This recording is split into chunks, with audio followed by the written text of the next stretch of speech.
The rejection ceremony was supposed to be simple. Stand before the pack, speak the ritual words, walk away. I had practiced the phrase 100 times in my room. Each repetition meant to strengthen my resolve. But standing in the great hall with every pack member watching, the words felt like shards of glass in my throat.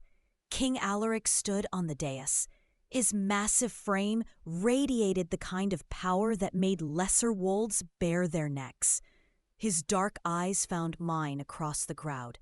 Something flickered there. Recognition, pain, then nothing. He knew what was coming. The mate bond pulled at my chest like a physical chain. 3 months since it had snapped into place. 3 months of fighting an attraction that could destroy everything I had worked for. The scholarship to the human university, my dream of becoming a healer outside. Pack politics, my chance at freedom. But freedom felt hollow when I looked at him. When I felt the desperate pull of connection that whispered I belonged at his side. Speak your piece, Lyra. The elder's voice carried across the silent hall. I stepped forward. My legs trembled. The bond screamed at me to stop, to run to him, to accept what fate had decided. But I had learned long ago that fate was cruel to wolves like me, wolves without titles, without power, without anything to offer a king. A low growl echoed from the forest beyond the hall, too distant for human ears, but every wolf heard it. Rogues, watching, waiting. Alaric's hands clenched at his sides. The movement was barely visible, but I caught it. His wolf was fighting him too. I, Lyra of the Crescent Moon Pack? My voice cracked. The crowd leaned forward. Some looked eager for drama. Others appeared genuinely sad. This had never happened before. No one rejected an alpha king. Alaric's jaw tightened. A rumble escaped his chest, so quiet only I could hear it. A warning, a plea. I couldn't tell which. I closed my eyes, found my strength in the memory of my mother's words. Love isn't always enough, little wolf.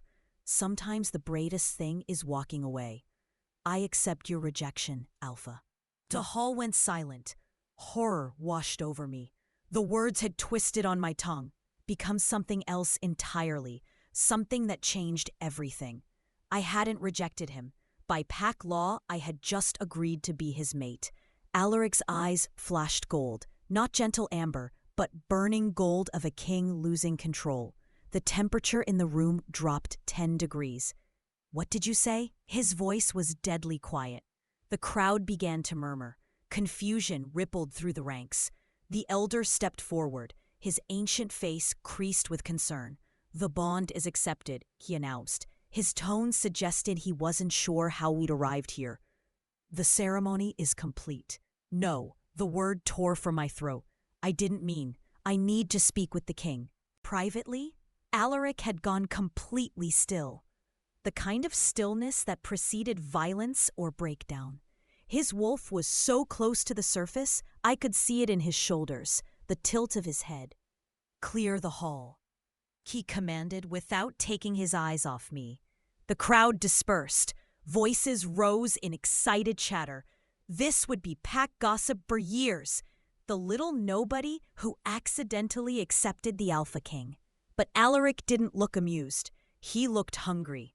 When the last pack member filed out, leaving only us and the elder, the silence became suffocating.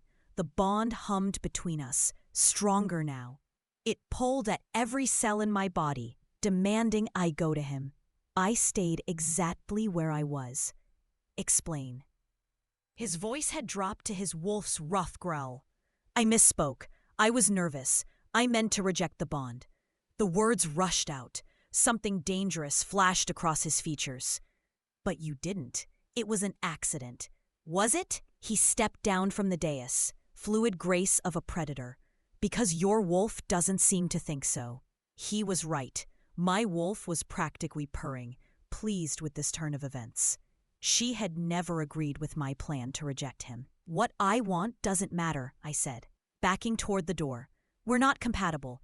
You need a mate who can strengthen political alliances. I need— What do you need, Lyra? The The way he said my name sent shivers down my spine, like a caress, like a claim. "Freedom," I whispered. He stopped advancing. Something shifted in his expression. The predatory hunger remained, but underneath it, I glimpsed understanding. From me, from this, from being locked into a role I never chose. My back hit the door. "You need a beautiful, accomplished wolf queen. I'll make you a laughingstock. You think very little of me if you believe I care what others think, don't you?" The question hung between us. For a moment, his mask slipped completely. I saw him. Not the Alpha King, but Alaric. A man forced into a crown before he was ready. A wolf who'd spent years making decisions for everyone but himself. "The bond is accepted," the elder interrupted, clearing his throat. "But the mating ceremony requires a moon cycle of preparation. You have 30 days to sort this out." 30 days. Relief and panic warred in my chest. Alaric's eyes never left my face. 30 days, he repeated slowly. "Very well." He turned to leave, then paused. "Lyra?" "Yes, don't run. If you run, I will follow. And when I catch you, then." He didn't finish the threat. He didn't need to. The door closed behind him with a soft click, left me alone with my racing heart and the bond that now sang with acceptance. I had made a terrible mistake, but as I pressed my hand to my chest and felt the warm pulse of connection to him, part of me wondered if it was really a mistake at all. 30 days to figure out how to undo what couldn't be undone, or 30 days to decide if I wanted to. The royal wing of the pack house was not where I belonged. Every step down the marble corridor felt like trespassing. But Alaric's summons had been clear. "Come to my office at dawn, or I'll come find you." Given his threat about following if I ran, cooperation seemed wiser. I knocked on the heavy oak door and waited. Enter. His office was exactly what I'd expected. Massive, intimidating. Floor-to-ceiling windows overlooked the training grounds, where young wolves practiced combat forms in the early morning light. Alaric stood behind his desk, but he wasn't working. He was watching me with the focused attention of a hunter studying prey. "You came. Did you think I wouldn't?" I wasn't certain. He gestured to a chair across from his desk. "Sit." The command in his tone made my wolf want to immediately obey. I forced myself to remain standing. If we were going to resolve this mess, I needed to establish that I wouldn't simply submit to his authority. His eyes flashed gold at my defiance. Then, surprisingly, his mouth curved into the hint of a smile. "Stubborn." "Independent," I corrected. "Sit, please." The word please sounded rusty, like he didn't use it often. I took the chair, perching on the edge like I might need to run. "We need to discuss our situation," he began, settling into his own chair.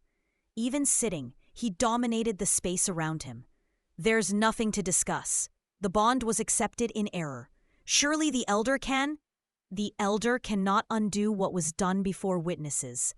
His tone was patient but firm. "Pack law is clear. We are mated." The words hit me like a physical blow. But I don't want to be mated. Something flickered across his features too quickly for me to identify. "So you've made clear." We stared at each other across the desk. The bond hummed with tension between us. This close, I could smell his scent. Pine and winter air, and something uniquely him that made my wolf restless. "What do you want from me?" I asked finally. 30 days. For what? To get to know each other, to see if this bond is as impossible as you believe. I laughed, but there was no humor in it. "You're the Alpha King. I'm a nobody from the border territories. What exactly do you think 30 days will change?" "Everything." The certainty in his voice caught me off guard. "I've watched you, Lyra, before the bond snapped into place. You're not nobody." Heat flooded my cheeks. "You watched me? You volunteer at the pack clinic. You're studying to be a healer. You stand up to wolves twice your size when they're cruel to the Omegas." His gaze intensified. "You think I don't notice important things happening in my own pack?" I had no idea he'd been aware of my existence before the bond. The knowledge sent an unwelcome thrill through me. "That doesn't change the facts. I can't be what you need." What do you think I need? The question was clearly a trap, but I walked into it anyway. Someone sophisticated. Someone who understands politics and can host dinner parties and make alliances with other packs. I can host my own dinner parties, Lyra. I need... He paused, choosing his words carefully. I need someone real. Before I could ask what that meant, his office door burst open. Alaric, we have a problem. The man who entered was clearly high-ranking. Beta blood spoke through his aura. But his eyes were wild with panic, and he was speaking to the Alpha King like they were equals. Marcus. Alaric's tone held warning. I'm in a meeting. Rogues hit the eastern border this morning. 3 dead, 2 missing. Marcus's gaze flicked to me, then back to Alaric. They left a message. What message? The king's new mate smells like weakness. We'll prove it. Ice flooded my veins. The rogues knew about the bond. They were already using it as a weapon. Alaric rose slowly from his chair. The temperature in the room seemed to drop. This was the Alpha King I'd heard stories about. The one who'd united 5 warring packs under his rule. The one whose enemies simply disappeared. Double the border patrols. Send search parties for the missing. And Marcus? His voice carried the promise of violence. Find out how they learned about the bond so quickly. Marcus nodded and left, closing the door behind him. The silence that followed was deafening. When Alaric finally looked at me, I saw my own fear reflected in his eyes. This is what I meant, I whispered. I make you vulnerable. No, the word came out as a growl. They make themselves dead. He moved around the desk toward me. Every instinct I had screamed at me to run. Not from him, but with him. To somewhere safe. Instead, I stood my ground. This proves my point. The bond puts the pack at risk. The bond is not the problem. He stopped just close enough for me to feel heat radiating from his skin. Fear is the problem. I'm not afraid. You're terrified. His voice gentled. Of me, of this, of what it means. He wasn't wrong. I was afraid of how much I wanted to step closer. Afraid of how right it felt when he said my name. Afraid that 30 days might not be enough to convince me to walk away. The rogues will use me against you, I said instead. Let them try. The quiet confidence in those 3 words sent a shiver down my spine. This was a male who'd never lost a battle that mattered, who'd built his reputation on protecting what was his. Lyra. He reached out slowly, telegraphing his movement, touched my chin with 1 finger. Let me prove that you're wrong. About the bond. About my place in his world, about everything. I should have said no, should have walked away right then. Instead, I heard myself whisper, 30 days. His smile was like sunrise breaking through storm clouds. Outside the window, I could see wolves running toward the eastern border, racing toward danger that had my scent, my description, my existence as their target. But inside this office, with Alaric's fingers still touching my skin and the bond singing between us, I felt safer than I had in months. It was a contradiction that would either save us both or destroy everything. The clinic smelled like antiseptic and worry. Dr. Helena had called for extra hands after the rogue attack. I'd volunteered immediately, partly to help, partly to escape the suffocating attention that had followed me since yesterday's ceremony. 3 wolves lay on examination tables, the survivors from the border attack. Their injuries were severe, but not life-threatening. Someone had wanted them to live long enough to deliver a message. I was cleaning wounds on a young male when the clinic door opened with enough force to rattle the hinges. I didn't need to look up to know who had entered. The sudden tension in the room told me everything. The way the injured wolves' eyes widened with respect and fear. How are they? Alaric's voice carried clearly across the space. They'll heal, Dr. Helena answered. The rogues were surgical, meant to incapacitate, not kill. I need to speak with them. My king, the young wolf on my table, tried to sit up. We tried to fight them off, but there were too many. Alaric moved to his bedside. I was struck by how his presence seemed to calm the injured wolf. This was what a true alpha did, not dominate, but comfort. You did well, David. Tell me about the ones who were taken. Sarah and her mate, Thomas. They were patrolling together when David's voice broke. The rogues specifically asked for them, by name. My hands stilled on the bandage I was wrapping. The rogues had targeted specific pack members. This wasn't random violence. They knew our patrol schedule. Another injured wolf added from across the room. Knew exactly where to find Sarah and Thomas. Alaric's expression went deadly calm. Someone gave them information. The temperature in the clinic seemed to drop 10 degrees. Dr. Helena shivered and pulled her coat tighter, but I felt heat radiating from where Alaric stood, like his wolf was burning just beneath his skin. "My king," David whispered. "There's something else." "What?" "The rogue leader. He asked about your Nate, about the ceremony." David's eyes found mine across the room. He said it was perfect timing. Perfect timing. As if they'd been waiting for exactly this moment, for me to complicate Alaric's life and create the perfect opening for attack. Guilt twisted in my stomach like a living thing. "I should go," I said quietly, setting down my medical supplies. "No." Alaric's command was soft but absolute. "Stay. I'm making things worse just by being here. You're helping injured pack members. There's nowhere I'd rather you be." The certainty in his voice made something worn unfurl in my chest, but it was quickly chased away by reality. 3 wolves were hurt because of me. 2 were missing, and somewhere out there, rogues were planning their next move against a king they saw as weakened by his mate. I finished David's bandaging in silence, hyper-aware of Alaric's presence behind me. He was questioning the other survivors, his voice calm and methodical, but I could feel the barely controlled violence in him. His wolf wanted blood. When the interviews were complete, he moved to my side. "Walk with me." It wasn't really a request, but he waited for my nod before heading toward the door. The packhouse gardens were beautiful in the afternoon light, but I barely noticed. My mind was spinning with everything we'd learned. "You're thinking too loud," Alaric observed as we walked down a stone path lined with roses.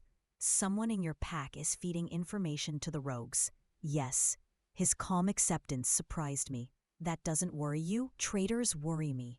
The fact that we know there's a traitor is actually useful information." I stopped walking and turned to face him. "How can you be so calm about this?"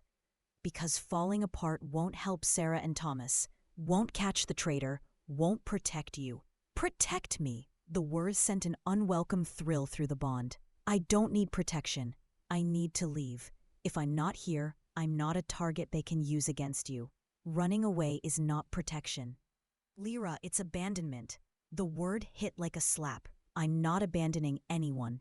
You're abandoning the bond, the pack, me." He stepped closer, his eyes intense.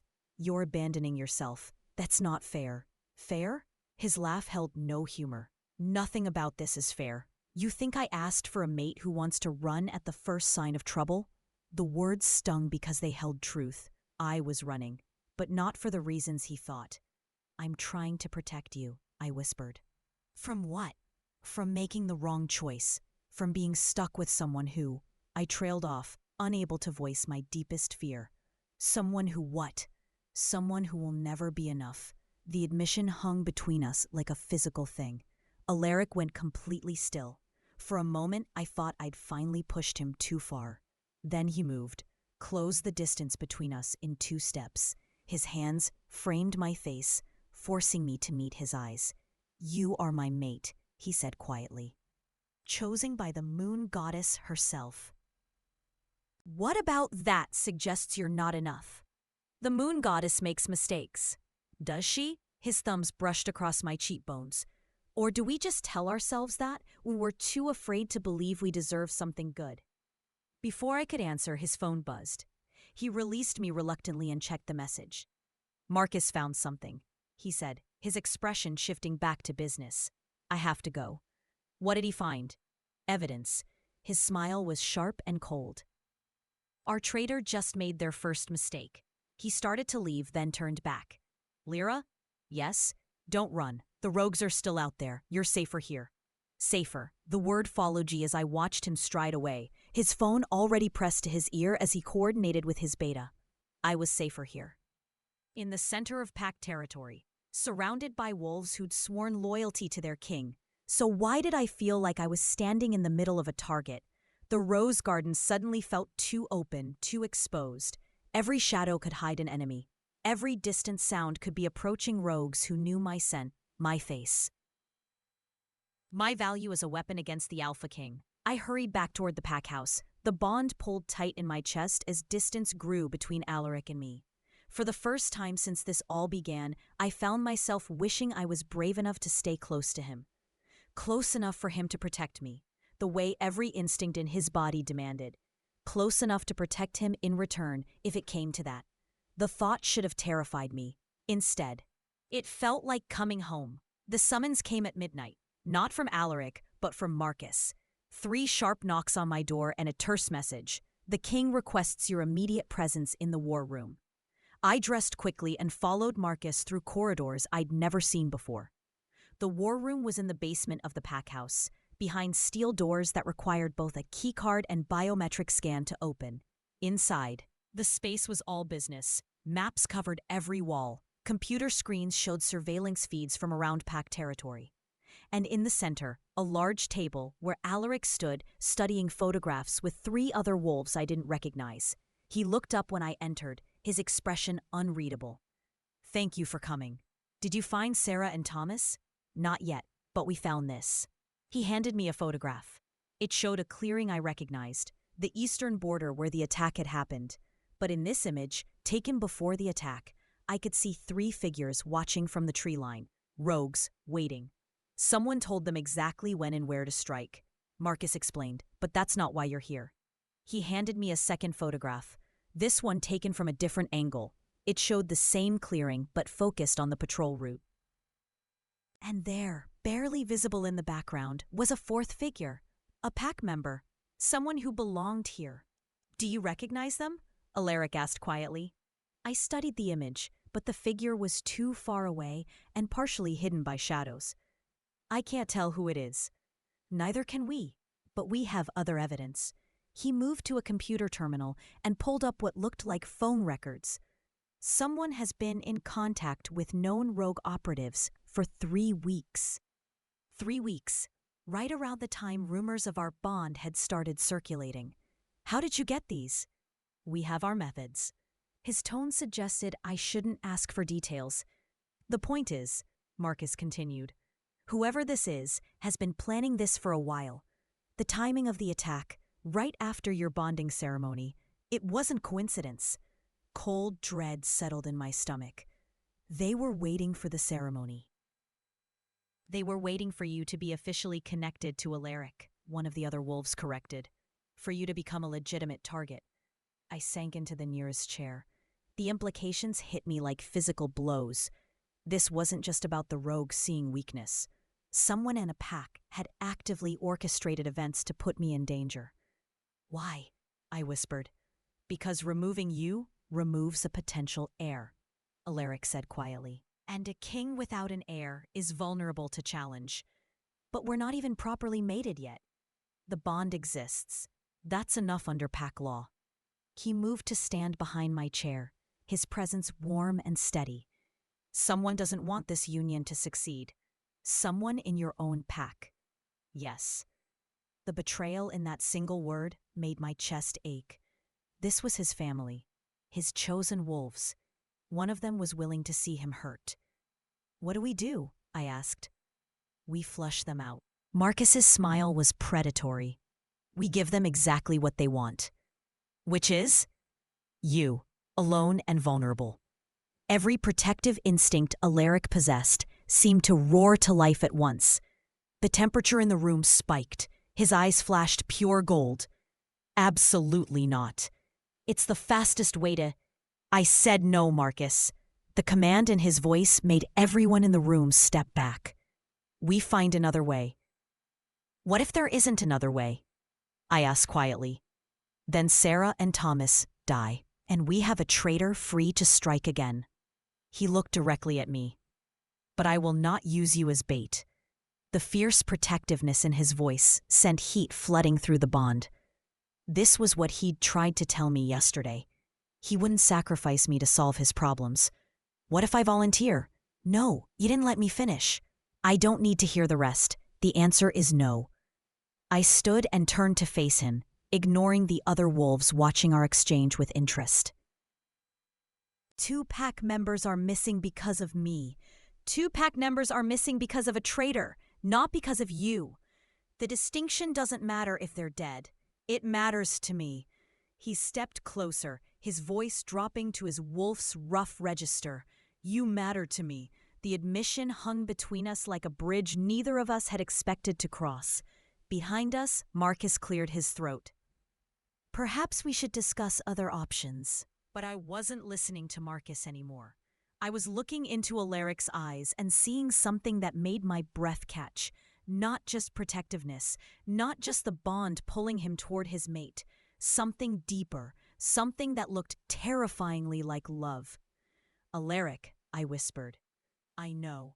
His voice was rough. I know this is too fast, too intense. I know you're not ready to hear it. But I will not risk you, not for anything. Even if it costs your pack members their lives? The question was cruel, but I needed to know, needed to understand what this bond meant to him. His jaw tightened, but his answer came without hesitation. Even then, that's not the answer of a good king. Maybe not, but it's the answer of your mate. The words hit me like lightning. Your mate, not a mate or the mate the goddess chose. Your mate. Personal, possessive, permanent. We'll find another way, he continued, stepping back and addressing the room. Marcus, I want surveillance on every pack member who had access to patrol schedules. Cross-reference the phone records. Look for patterns. Sir, that could take days we don't have. Then we'd better work fast. The meeting dissolved into tactical planning, but I barely heard the details. My mind was stuck on those 2 words. Your mate. When had I stopped being an unwanted complication and become something worth protecting at any cost? And more importantly, when had the idea of being his mate stopped terrifying me and started feeling like the most natural thing in the world? I was so lost in thought that I didn't notice the room emptying until it was just Alaric and me. Regrets? He asked quietly. About what? Staying for 30 days, letting me prove this could work. I looked at him, really looked. The strong line of his jaw, the way his eyes went soft when they focused on me, the careful way he held himself. Like he was afraid of overwhelming me with the intensity of what he felt. Ask me again in 26 days, I said. His smile was like sunrise, but outside, in the darkness beyond the pack house, I knew our enemies were planning their next move, and 26 days felt like both forever and not nearly enough time. Morning brought news and normalcy in equal measure. Marcus had identified 3 suspects from the surveillance review. Teams were conducting discreet investigations. Sarah and Thomas were still missing, but thermal imaging suggested they were being held in a structure approximately 15 miles northeast of pack territory. I learned all of this over breakfast, which I was taking in Alaric's private dining room. Because, as he'd put it, if someone wants to hurt you, they'll have to go through me first. The domestic intimacy of sharing morning coffee felt strange and wonderful and absolutely terrifying. You don't have to hover, I said as he refilled my cup for the 3rd time in 10 minutes. I'm not hovering, I'm being attentive. You're being a nervous alpha who's afraid his mate might disappear if he stops watching her for 5 seconds. He paused, coffee pot still in hand, gave me a look that was part amusement and part exasperation. Am I that obvious? Yes. Good. I hate for you to think I was being subtle about wanting you safe.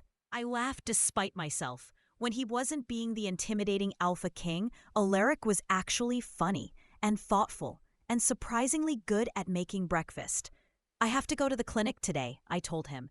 Dr. Helena wants me to help with David's physical therapy. I'll have guards escort you. That will make the patients nervous. Then I'll come myself. Alaric, I reached across the table and touched his hand. I can't live in a bubble. Neither can you. His fingers turned under mine, capturing my hand. Someone wants to hurt you, Lyra. Someone in our own pack is willing to collaborate with rogues to see you dead. I know, but hiding won't catch the traitor or save Sarah and Thomas. What are you suggesting? I'm suggesting we act normal. Go about our daily routines. Let the traitor think their plan is working. While you're completely exposed. While I'm living my life. I squeezed his hand. Trust me? The question hung between us, loaded with meaning that went far beyond today's activities. Trust was what this entire month was about. Trust that the bond was real, that we could work despite our differences, that taking a chance on each other wouldn't end in heartbreak.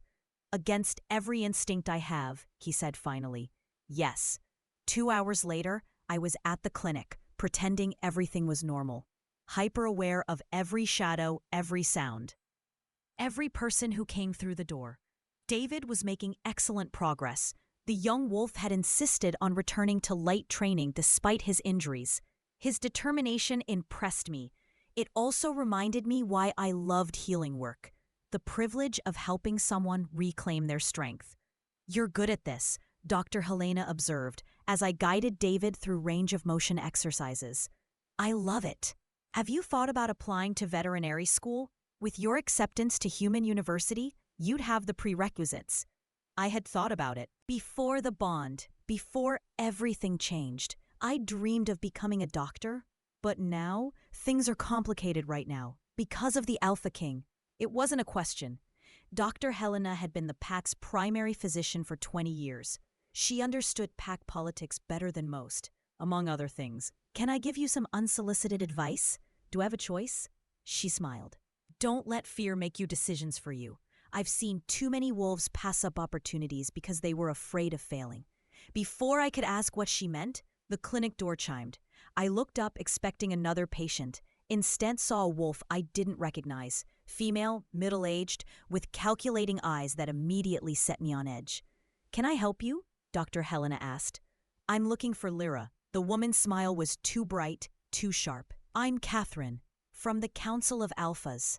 The Council, the governing body that oversaw disputes between packs and ratified major leadership decisions. What would they want with me? I'm Lyra. Wonderful. I was hoping we could have a private conversation. Every instinct I had screamed danger, but I couldn't figure out why. Catherine seemed perfectly normal, professional, harmless. About what? About your mating with King Alaric, of course. Such an unusual situation requires. Clarification. Dr. Helena stepped closer to me. I realized I wasn't the only one feeling uneasy. Perhaps you should contact the king directly, Dr. Helena suggested. Oh, I will. But first, I'd like to understand Lyra's perspective. After all, the circumstances of your acceptance were quite unique. Heat flooded my cheeks. Of course, the council had heard about my verbal mistake during the ceremony. Probably every pack in the region had heard by now. It was an accident, I said quietly. Was it? Catherine's eyes glittered with something that might have been amusement. How interesting! I should get back to my patient. Of course, but Lyra? Catherine's voice stopped me as I turned away. The council takes a very dim view of wolves who make claims they can't support. I do hope you understand the consequences of being unworthy of your position. The threat was delicately delivered, but unmistakable. Step out of line. Prove yourself unfit to be a queen, and the council would intervene. I understand perfectly, I replied, surprised by the steadiness of my own voice. Catherine smiled that too bright smile again and left. That woman gives me the creeps, Dr. Helena muttered. She's from the council. They're supposed to be neutral. Honey, there's no such thing as neutral when it comes to alpha politics. I finished David's session on autopilot, my mind spinning with questions. Why had Catherine really come here? Why approach me directly instead of going through proper channels? And why did everything about her feel wrong? When I finally left the clinic, I found Alaric waiting by his car in the parking lot. One look at my face told him something had happened. What's wrong? We need to talk, privately. The drive back to the pack house was silent. I could feel tension radiating from him like heat. The bond was picking up my unease and amplifying it through him. Once we were in his office with the door closed, I told him about Catherine's visit. With every detail I shared, his expression grew darker. She threatened you, he said when I finished. She warned me about consequences. Same thing. He was already reaching for his phone. Marcus, I need everything we can find on a council representative named Catherine. Everything. And I need it now. He hung up and turned back to me. The council doesn't send representatives for informal chats. If Catherine is here, it's official business. What kind of official business? The kind that questions the legitimacy of our bond. Ice flooded my veins. They can do that? They can investigate any mating that affects the balance of power between packs. A king taking a mate is exactly the kind of thing that gets their attention. And if they decide the bond is invalid, then they can order it dissolved. The words hit me like a physical blow. Just when I was starting to believe this could work, that we could work. The council was threatening to tear it apart. Maybe that would be for the best, I said quietly. Alaric went completely still. What did you just say? Maybe they're right. Maybe I'm not. No. He crossed to me in 2 strides. His hands framed my face. Don't you dare let them get in your head. But what if... No. His voice was fierce, desperate. I will not let anyone take you from me. Not rogues, not traitors.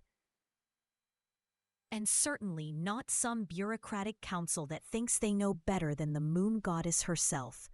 The intensity in his voice, in his touch, in the bond singing between us, made something inside me crack open. I'm scared, I whispered. So am I. His forehead dropped to rest against mine.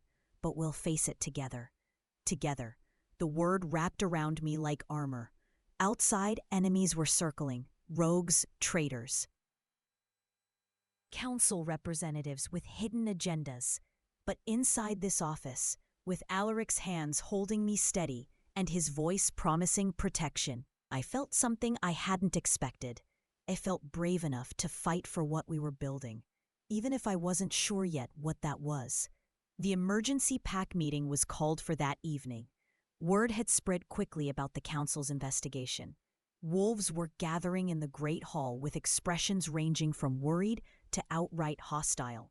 I stood beside Alaric on the dais, trying to project confidence I didn't feel. The last time I'd been in this hall, I'd accidentally accepted a mating bond. Tonight felt equally momentous, but in entirely the wrong direction.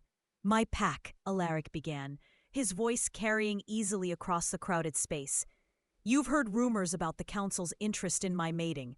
I want you to hear the truth directly from me. The hall went silent. Even the children stopped fidgeting. The council is questioning the legitimacy of my bond with Lyra because of the unusual circumstances of our acceptance ceremony. They have sent a representative to investigate.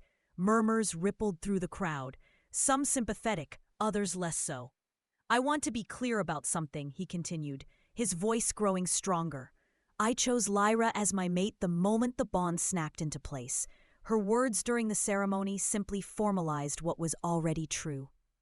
Heat flooded my cheeks as hundreds of eyes focused on me, some curious, some calculating, some openly disapproving. The council's investigation will find what we already know, Alaric said, that this bond is genuine, blessed by the moon goddess, and will not be dissolved by political maneuvering. Applause broke out, but it wasn't universal. I could see pockets of wolves who remained unmoved by their alpha's declaration. Are there questions? Alaric asked. An older female in the front row raised her hand. What about the rogue attacks? Are they connected to the mating? We believe so, yes.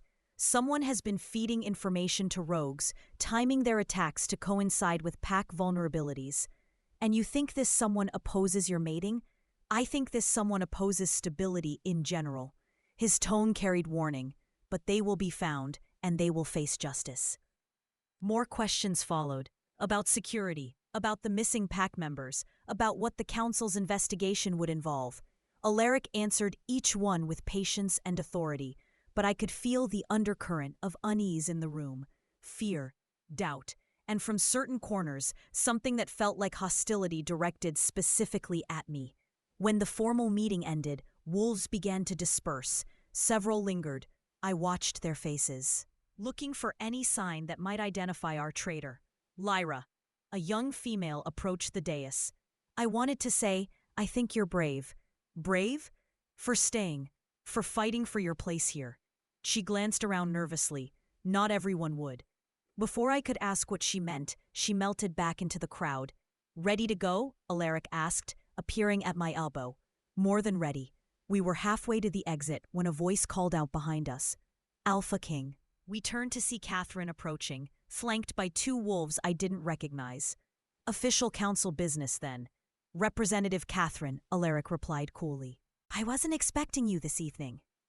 I wanted to observe the pack's response to your announcement. Quite illuminating. And what did you observe? Division, doubt, concern about your judgment. Her smile was sharp as a blade.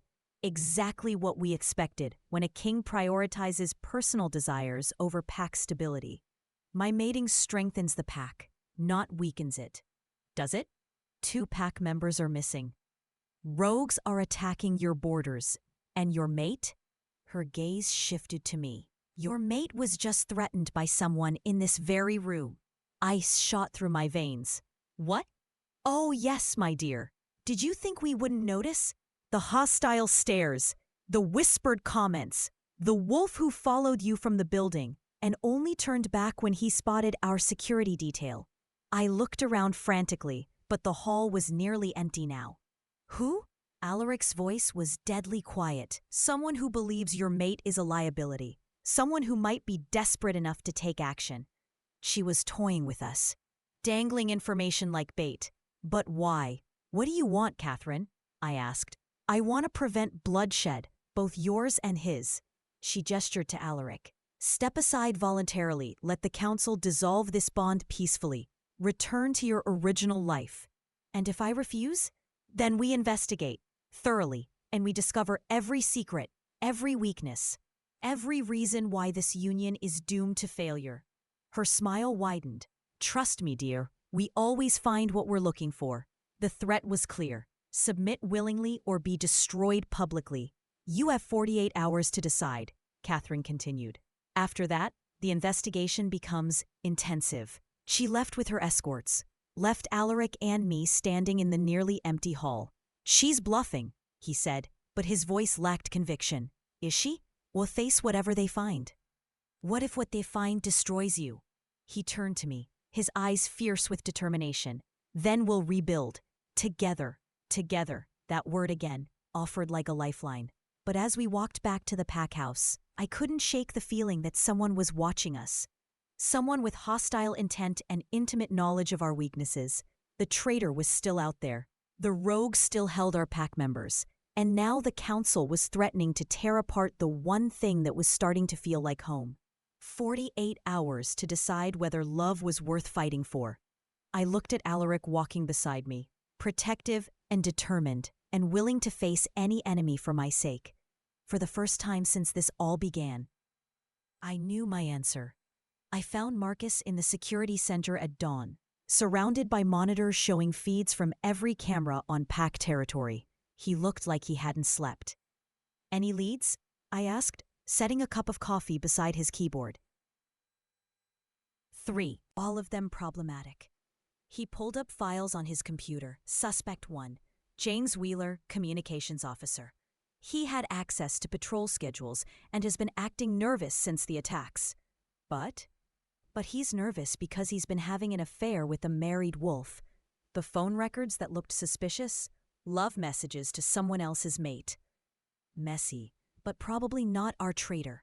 What about suspect 2? Maria Santos, logistics coordinator. She's been in contact with wolves outside the pack. Timing matches our window. That sounds promising. It would be, except the outside wolves are her siblings in her birth pack. She's been planning a surprise party for her mother's 70th birthday. I slumped into a chair. And suspect 3? David Chen. The name hit me like ice water. David? From the clinic? The same David you've been helping with physical therapy. He has access to medical information about pack vulnerabilities. His injuries would make him sympathetic to anyone offering revenge against those who failed to protect him. And Marcus hesitated. And what?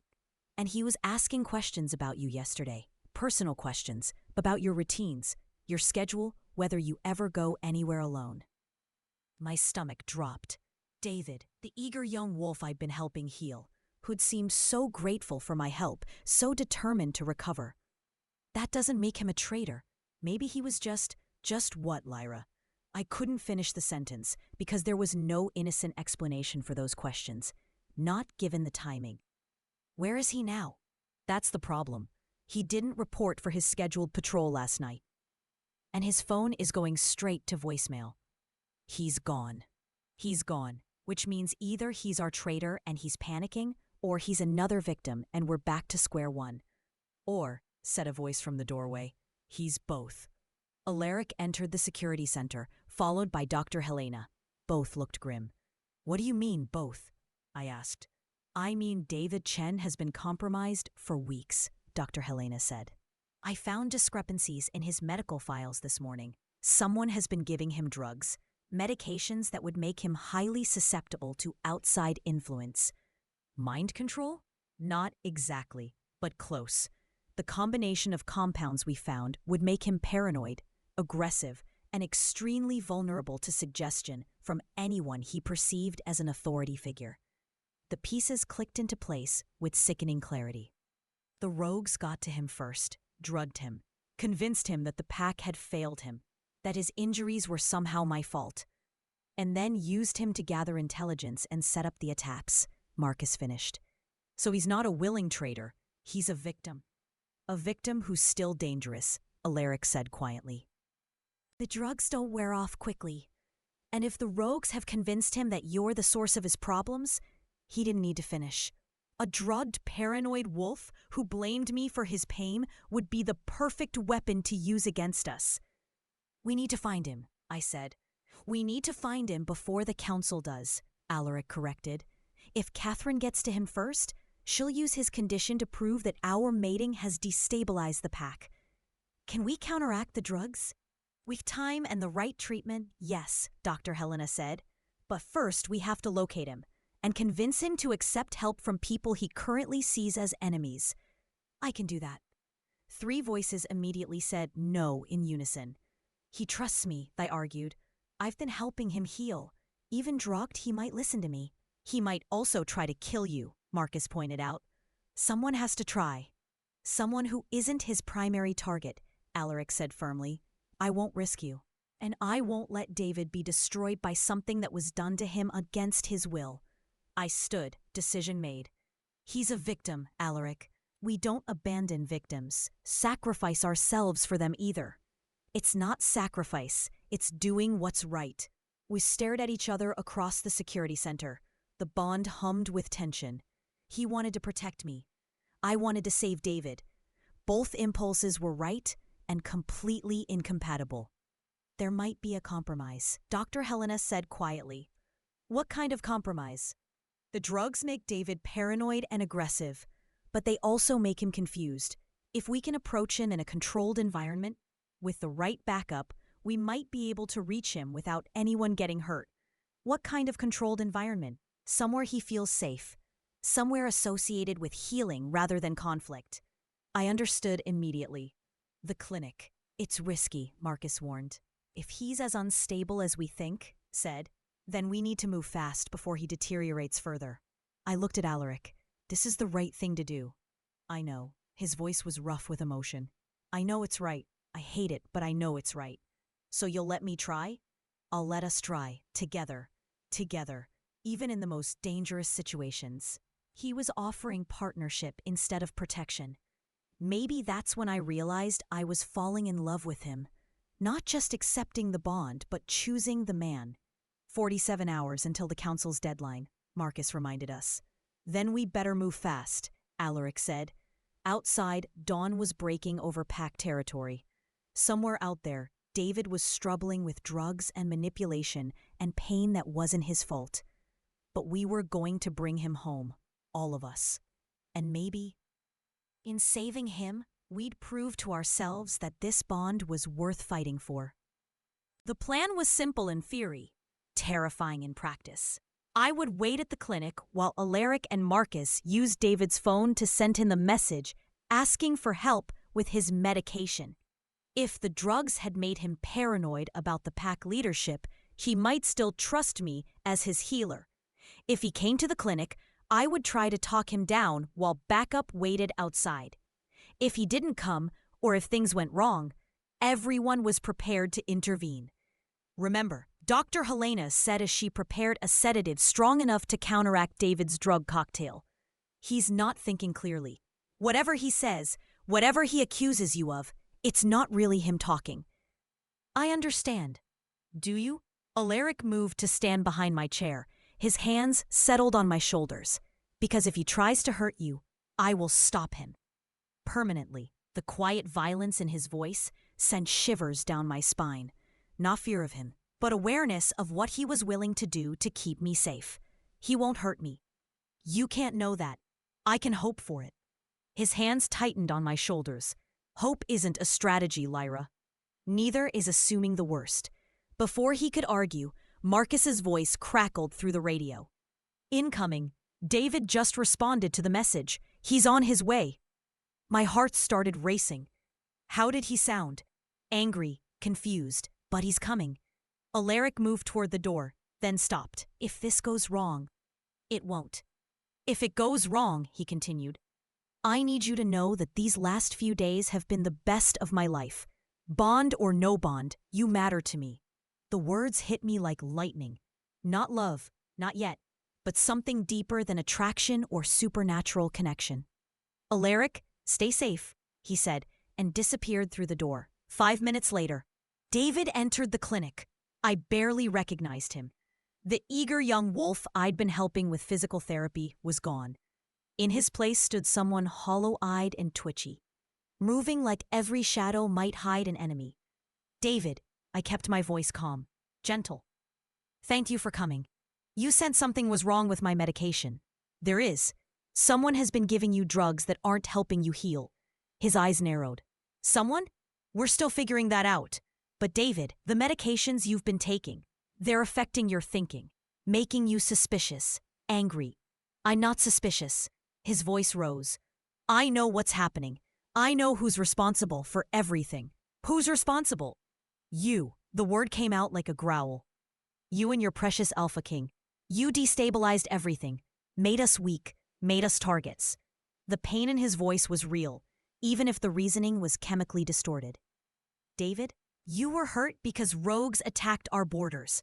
That's not my fault. Isn't it? He stepped closer. I could see his wolf flickering behind his eyes. Convenient timing. You show up, claim the king, and suddenly we're under attack. The rogues were planning their attacks before the bonding ceremony. Someone was feeding them information. Someone? His laugh was bitter. Look around, Lyra. Who benefits from chaos? Who gains power when the pack is divided? For a moment, his words almost made sense. Then I remembered the drugs, the outside influence, the careful manipulation designed to turn him against the very people trying to help him. David, you're sick.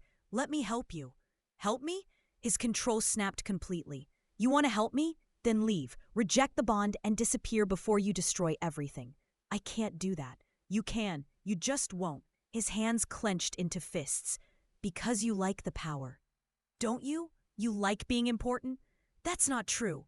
Prove it. The challenge hung between us, loaded with desperate hope and chemically induced fury. This was the moment. Either I could reach him or everything would fall apart. David, I said quietly, do you remember the first day I helped with your physical therapy? Confusion flickered across his face. What? You were frustrated because your shoulder wouldn't move the way you wanted. You said you felt useless. And I told you that healing isn't about getting back to who you were. It's about becoming who you're meant to be. His hands relaxed slightly. You said that healing takes courage. It does. And right now, you're showing incredible courage by coming here even though you're scared. I'm not scared, but his voice wavered. You are, and that's okay. Someone has been poisoning you.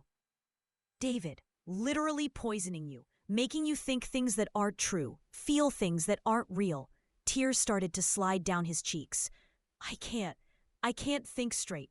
Everything is so loud in my head. I know, but we can fix this. Dr. Helena has medicine that will help clear your system. What if when my head clears, I realize I was right, that you are the problem? Then we'll deal with that honestly. But David, I don't think that's what you'll find. He stood there for a long moment, trembling with exhaustion and internal conflict. Finally, his shoulders sagged. I'm so tired, he whispered. I know, let us help. He nodded. I felt a rush of relief so intense it made me dizzy. We'd done it, reached him, brought him back from the edge. Dr. Helena, I called softly. She appeared from the back room with the sedative. Hello, David. Let's get you feeling better. As she prepared to administer the medication, David looked at me with eyes that were clearer than they'd been since he arrived. I'm sorry, he said. You have nothing to apologize for. You're the victim here. No, I do. Because even drugged, even confused, part of me knew I was being used, and I let it happen because I was angry. The admission hung heavy in the air. Angry at me? Angry at everything. Being hurt, feeling helpless, watching you have everything I thought I wanted. What did you think I wanted? To matter, to be important, to have the Alpha King choose me. Understanding flooded through me. The drugs hadn't created David's resentment. They'd amplified feelings that were already there. David, I know it's not rational. I know you didn't ask for any of this. But when someone offers you a chance to blame your problems on someone else, he shrugged helplessly. Who offered you that chance? I don't know. The memories are all fuzzy. Someone who said they could make the pain stop, make the anger stop. We're going to find them. I promised. Dr. Helena administered the sedative. David's eyes began to droop. Lyra, he mumbled as unconsciousness took him. Yes? Thank you for not giving up on me. As his eyes closed, I felt something inside me settle into place. This was why I wanted to be a healer, not just to fix injuries, but to help people find their way back to themselves. The clinic door opened. Alaric entered with Marcus close behind. Is he? He's going to be fine, with time. I looked at the young wolf sleeping peacefully for the first time in weeks. But Alaric, whoever did this to him is still out there, and they're going to try again. Let them try. His voice carried the promise of violence. Now we know what we're looking for. What are we looking for? Someone with access to medical supplies. Someone who knew David's psychological vulnerabilities. Someone who could get close enough to dose him regularly without suspicion. The pieces were falling into place. Our enemy wasn't just a traitor feeding information to rogues. Our enemy was someone who understood exactly how to break a wolf from the inside out, and they'd been practicing. Catherine's 48-hour deadline arrived with a knock on Alaric's office door at precisely 10 in the morning. She entered, flanked by her escorts, her expression perfectly neutral. Have you made your decision? She asked without preamble. We have. Alaric stood behind his desk, every inch the Alpha King. The bond stands. I see. And you, Miss Lyra? You're prepared to face a full council investigation? I stood as well, drawing strength from Alaric's steadiness beside me. I am. Excellent. Catherine's smile was sharp as winter. Then let's begin. The next 6 hours were brutal. Catherine's team had prepared a comprehensive attack on every aspect of my life. My character, my suitability as a mate for an Alpha King. They questioned my education, my family background, my motivations for accepting the bond. They brought up every mistake I'd ever made, every moment of uncertainty I'd shown, every reason why someone else would be a better choice. Through it all, Alaric sat beside me, occasionally objecting to particularly invasive questions, but mostly letting me speak for myself. And I discovered something surprising. I could speak for myself. You've never held a leadership position, Catherine observed, reviewing her notes. How do you expect to advise a king? I don't expect to advise him. I expect to support him. There's a difference. You have no political training. I have instincts about people. I have compassion. I have the ability to listen. I leaned forward. Sometimes that's more valuable than political training. You come from a family of no particular importance. I come from a family that taught me the value of hard work and treating others with respect. That seems pretty important to me. Catherine's smile grew sharper with each answer I gave, like she was waiting for me to break. But I didn't break. I thought of David, sleeping peacefully in the clinic because someone had bothered to listen to him. I thought of Sarah and Thomas, still missing because someone wanted to use them as weapons. I thought of Alaric, willing to face down the entire council for my sake. "Tell me about your verbal mistake during the bonding ceremony," Catherine said finally. Here it was, the moment she'd been building toward. I was nervous. I misspoke. Instead of rejecting the bond, I accepted it. A rather convenient mistake, wouldn't you say? Actually, it was terrifying. I had every intention of walking away. But you didn't. No, I didn't. Why? The question hung in the air. This was it, the moment of truth. I looked at Alaric, at this man who'd shown me partnership instead of domination, protection instead of possession, trust instead of control.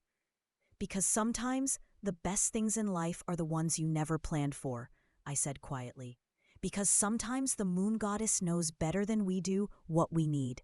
And what do you think you need, Miss Lyra? Him, I said simply. I need him. And maybe he needs me too. Alaric's hand found mine under the table, squeezed gently. Catherine made a note. The council will deliberate and render our decision within 72 hours. And in the meantime, Alaric asked. In the meantime, you continue as you are. But I warn you, if we find the bond illegitimate, the dissolution will be immediate. No appeals, no exceptions. She gathered her papers and left with her escorts. The silence that followed was deafening. That went well, I said finally. Alaric laughed. Actually laughed. You were magnificent. I was terrified. You were brave. There's a difference. 72 hours, I said. 72 hours. What do we do now? Now, he said, pulling me into his arms, we trust that what we have is strong enough to survive whatever they decide. And if it's not, then we'll face that together too. Together, the word had become our promise, our anchor, our hope. Outside, the sun was setting over packed territory, painting the sky in shades of gold and crimson. In the clinic, David was healing from wounds that weren't his fault. Somewhere out there, Sarah and Thomas were waiting for rescue, and in 72 hours, the council would decide whether the bond between us was real enough to honor. But right now, in this moment, with Alaric's arms around me and the certainty in his voice that we belonged together, I felt something I hadn't expected. I felt home. The call came at dawn on the second day. Marcus's voice, tight with excitement and exhaustion. We found them. Alaric was already moving before I was fully awake, pulling on clothes, grabbing weapons, barking orders into his phone. The Alpha King in full command mode. Where? I asked, struggling to keep up. Abandoned warehouse, 15 miles northeast, just like the thermal imaging suggested. He paused at the door. You're staying here. Like hell I am. Lyra! Those rogues took Sarah and Thomas because of me. I'm not hiding while you risk your lives to get them back. You're not a warrior. You could get hurt. I'm a healer. They might need medical attention. I grabbed the emergency medical kit Dr. Helena kept in our room. I'm coming with you. He started to argue, then stopped. Looked at me, really looked at me, saw the determination in my face. Stay behind me. Do exactly what I say. If I tell you to run, you run. Deal. 20 minutes later, we were racing through the forest in a convoy of vehicles. Marcus had assembled a team of the pack's best warriors. Everyone was armed and ready for battle. The warehouse sat in a clearing that had once been a logging operation, surrounded by stumps and overgrowth. Perfect place to hide hostages or set an ambush. I count 6 rogues outside, Marcus reported through his scope. Unknown number inside. Heat signatures? 2 human-shaped forms in the center of the building, not moving much. Sarah and Thomas, had to be. Teams Alpha and Beta take the sides. Charlie team covers the rear exit. Alaric's voice was calm, methodical. I go in the front. Sir, that's not. I go in the front, he repeated. They want the Alpha King? They can have him. The attack was swift and brutal. Alaric's teams moved like the trained warriors they were, surrounding the building, cutting off escape routes. The rogues outside never had a chance. But as we approached the main entrance, something felt wrong. "It's too easy," Marcus muttered. "6 guards for 2 hostages." "This is bait, I know," Alaric replied, "but we're still going in." The warehouse was dark inside, empty except for 2 chairs in the center of the space. Sarah and Thomas were bound and unconscious, but breathing, alive. "Medical kit," I whispered, starting toward them. Alaric's hand on my arm stopped me. "Wait." That's when I smelled it. The scent that had been haunting my nightmares. Pine and decay and malevolent intent. We weren't alone. "Welcome, Alpha King." The voice came from the shadows above us. A figure dropped from the rafters, landing with predatory grace. The rogue leader. Bigger than I'd expected. Scarred. Eyes that held intelligence and madness in equal measure. "You brought her," he observed, looking directly at me. How thoughtful. More rogues emerged from concealment. We were outnumbered 3-1. "Let them go," Alaric commanded.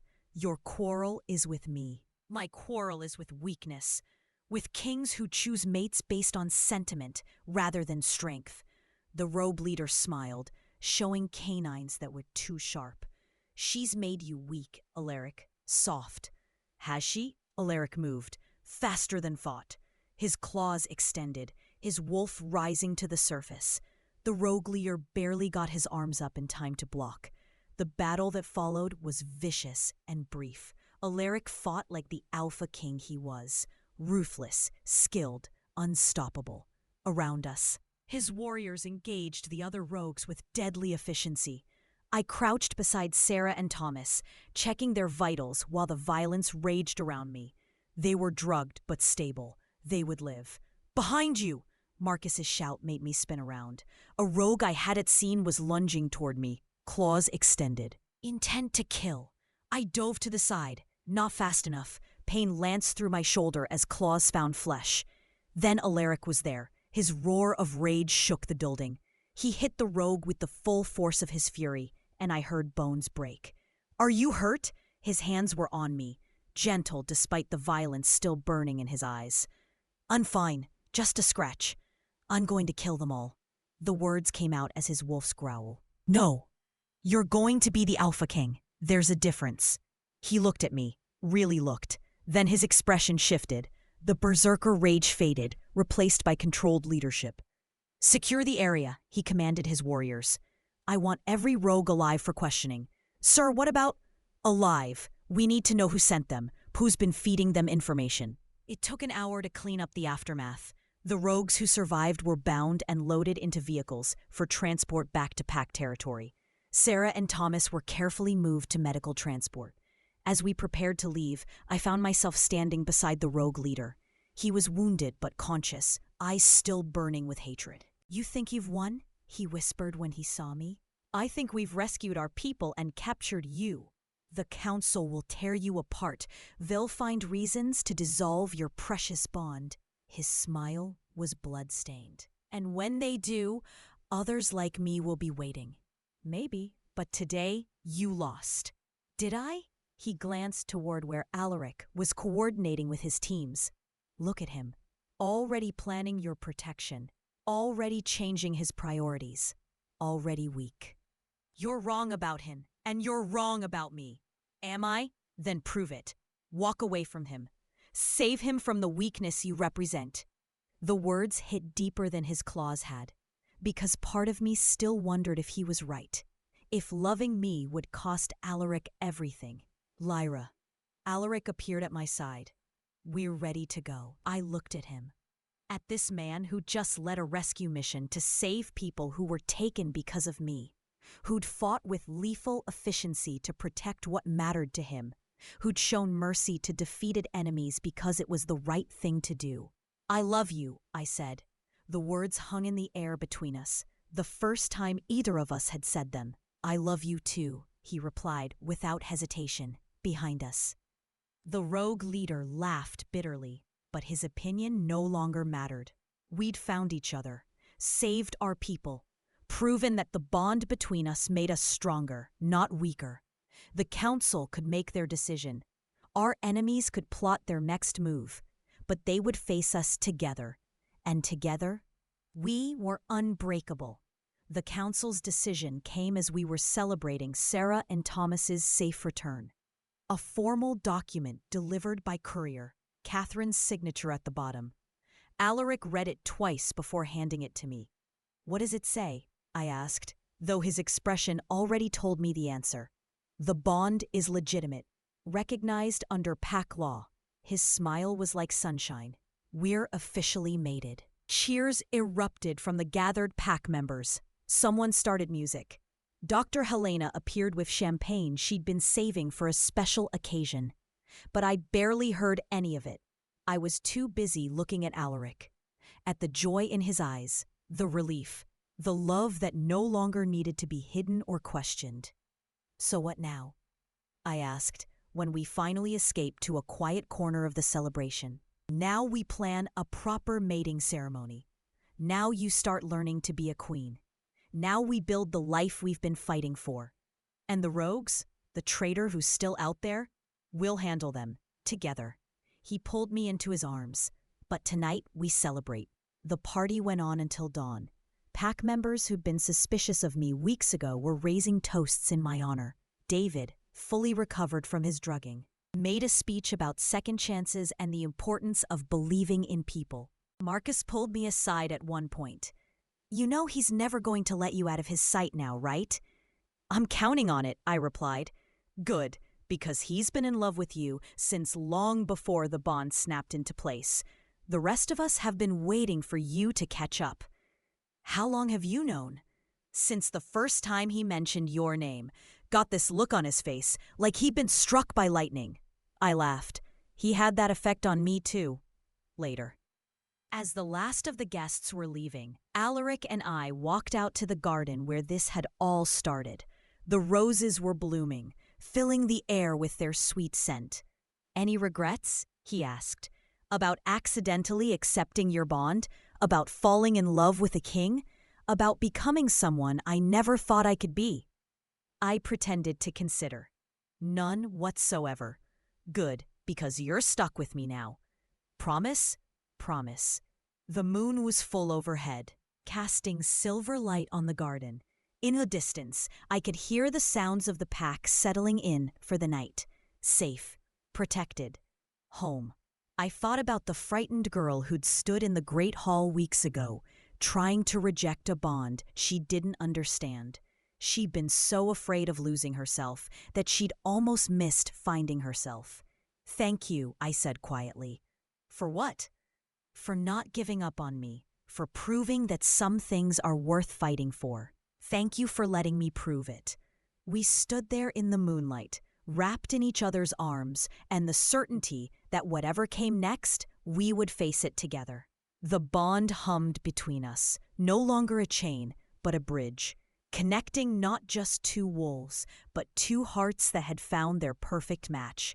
In the end, that's all love really is. Finding someone who makes you braver, stronger, better than you ever thought you could be. And sometimes, if you're very lucky, they feel the same way about you. We'd found our happily ever after, not in spite of the challenges we'd faced, but because of them. And it was beautiful.